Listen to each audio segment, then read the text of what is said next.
So, the political flags, the UK, England flags, what's going on? I think, to me, it's a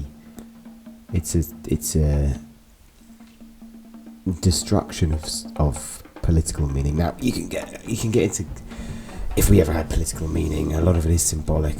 You can look at Baudrillard and Debord for these definitions of hyperreality, but if we park that and look at the illusion and say, yes, politics has had meaning, it has had authentic political discourse, I would say that we've reduced genuine political conversation to initially slogans and symbols. We saw this with Donald Trump, with Make America Great Again.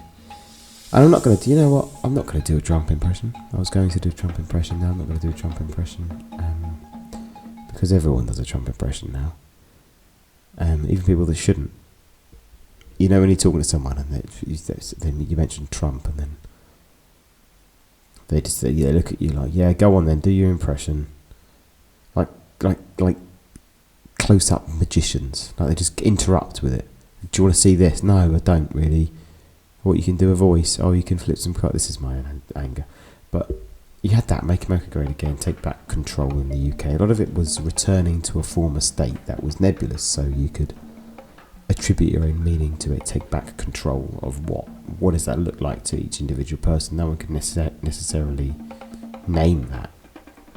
And so they couldn't name that. And so they didn't name that, and then everyone's versions of Brexit was always entirely wrong. With Make America Great Again, you know, what made America great, when was it great, is different for different people. You had that, it was the sloganisation of politics. But it has then kind of reduced further. It shifted from slogans, take back control, make America great again. I'm sure there are others, you know, stop the boats. These easily digestible slogans, they've transcended that now, and it's become simply a symbol, like the MAGA hats were, I suppose, in a way. There's a great quote from Trump where he said, "This is the most successful campaign that's ever existed. We sold millions of hats." And if it wasn't, it's quite funny. Like, this is almost something you'd see in I mean, we can get into another conversation about kayfabe and hyperreality, but you know, it's these things are very easy to remember, very easy to say, and they come with what I guess are called thought-terminating cliches. You know, things that stop you in your tracks. I mean, people say in general life, it is what it is. You know, it is what it is, and you go, well, yeah, of course it is what it is. It's not going to be what it isn't. It isn't going to be what it isn't, is it? If it was what it wasn't, then it wouldn't be what it is it? Like, of course it is what it is. But you had that with Project Fear in the UK around Brexit. If you suggested something negative about the implications of leaving the European Union, you were dismissed, hand-waved away. Project Fear in the United States, it was fake news, you know. Maybe the stuff Trump's doing isn't amazing. Nah, fake news. Like, it's a way to not have to consider another argument, and it's a very clever thing. And people probably do it in alternative spheres. These are the things that I hyperfixate on.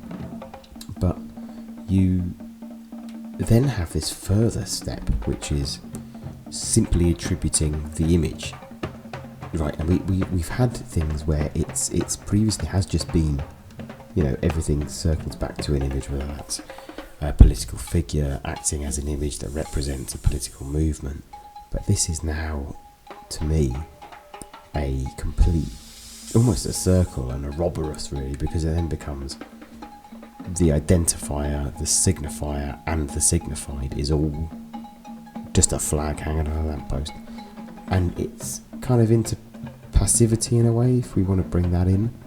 This idea that you engage with politics or with the world in a way that doesn't actually impact it. You know, I think Zizek used the idea of watching, was it Mark Fisher actually used the idea of watching Wall-E, the little robot character who is a metaphor for climate change. I don't even know if it's a metaphor. To be honest, I haven't seen it. I hate the planet and I want it to burn. No, I just haven't seen it. But the idea is people go and see that, and it does things do your activism for you. Zizek, I think, used the example of laugh tracks and sitcoms. It does your laughing for you. You know. So the image, the symbol, does your activism for you.